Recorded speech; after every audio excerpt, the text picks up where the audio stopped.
Praise lord. దేవాతి దేవునికి వందనాలు. ప్రభు నామమున మీ అందరికీ నా ప్రత్యేకమైన వందనాలు, శుభాలు తెలియజేస్తున్నాను. ఈ దినము కొరకు ఏర్పాటు చేయబడిన దేవుని వాగ్దానము యోబు గ్రంథము 8వ అధ్యాయము 6వ వచనము. నీ నీతికి తగినట్టుగా నీ నివాస స్థలమును వర్ధిల్లజేయును. దేవుని నామానికి మహిమ కలుగునుగాక.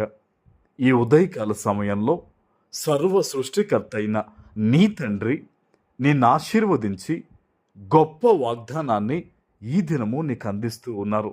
హల్లెలూయా. ఆయన అంటున్నారు, నీ నీతికి తగినట్టుగా. దేన్ని చూస్తున్నారు దేవుడు? నీలో ఉన్న ఆ భక్తి జీవితాన్ని, నువ్వు చేస్తున్న ప్రార్థనను, నువ్వు ఏదైతే యథార్థంగా నీతిగా దేవుని సన్నిధిలో బ్రతుకుతున్నావో, నీ నీతిని చూచిన దేవుడు అంటూ ఉన్నారు, నీ నీతికి తగినట్టుగా నీ నివాస స్థలమును ఆయన వర్ధిల్లింపజేస్తానంటున్నాడు ఆయన. హల్లెలూయా. నువ్వేమాత్రం కూడా కృంగిపోవద్దు. నా చుట్టూ భయంకరమైన పరిస్థితులు ఉన్నాయి, నా కుటుంబ సభ్యులు ఇంకనూ మారు మనస్సు లేదు, ఆర్థిక పరంగా నేను ఇంకనూ కట్టబడలేదు, భవిష్యత్తు మీద నాకు అసలు భయమేస్తుంది అనే ఆలోచనలు బహుశా నీ మదిలో ఉంటే గనక ఈరోజు వాటన్నిటిని తీసేయి. దేవుడు చెప్తున్నాడు, నువ్వు చేస్తున్న ప్రార్థన దేవుడు చూస్తున్నాడు. నువ్వు ఎంత నీతిగా బతుకుతున్నావో దేవుడు చూస్తున్నాడు. నీవు అనేక మందికి ఇచ్చే వ్యక్తిగానే ఉంటావు తప్ప తీసుకునే వ్యక్తిగానే ఉండవు. నీ బిడ్డలు కూడా దేవుని సన్నిధిలో నిలుస్తారు తప్ప లోక సంబంధంగా ఏమాత్రమో ఉండరు. నీ నీతికి తగినట్టుగానే నువ్వు చేస్తున్న కన్నీటి ప్రార్థనకు జవాబుగా దేవుడు వర్ధిల్లింపజేస్తానని ఈ ఉదయము నిన్ను బలపరుస్తూ ఉన్నారు. ఆమేన్. దేవుని సన్నిధి నుంచి వచ్చిన ఏ మాటైనను కూడా నువ్వు నమ్మి ఆ వాగ్దానాన్ని స్వతంత్రించుకోవాలి.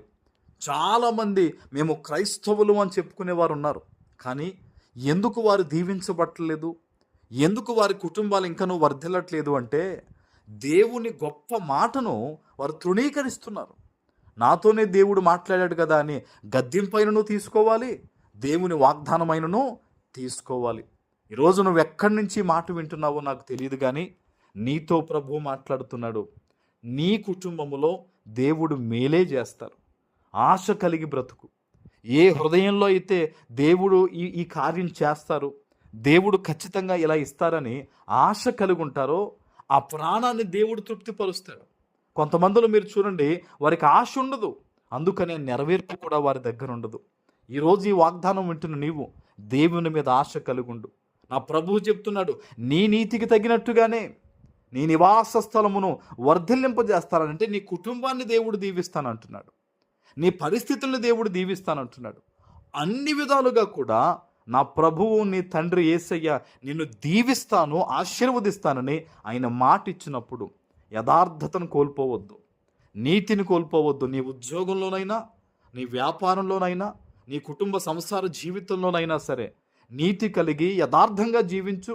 నువ్వు అంతకంతకు వర్ధిల్లుతావే తప్ప దిగజారే స్థితి ఇక మీదట నీకు ఉండదంతే. ఆమేన్. నువ్వు అనేక మంది ఎదుట దేవుని నామాన్ని మహిమపరచబోతూ ఉన్నావు. అంతటి ఘనమైన కార్యాలు దేవుడు నీ పట్ల జరిగించబోతూ ఉన్నారు. ఆమేన్. ప్రార్థన చేసుకుందాం. పరిశుద్ధుడా, ప్రేమ కలిగిన తండ్రి, మీకు వందనాలు. ఈ ఉదయకాల సమయంలో మీరిచ్చిన ఈ వాగ్దానము ప్రతి బిడ్డ జీవితంలో నెరవేర్చి స్థిరపరచమని యేసు నామమున ప్రార్థిస్తున్నాను తండ్రి. ఆమేన్.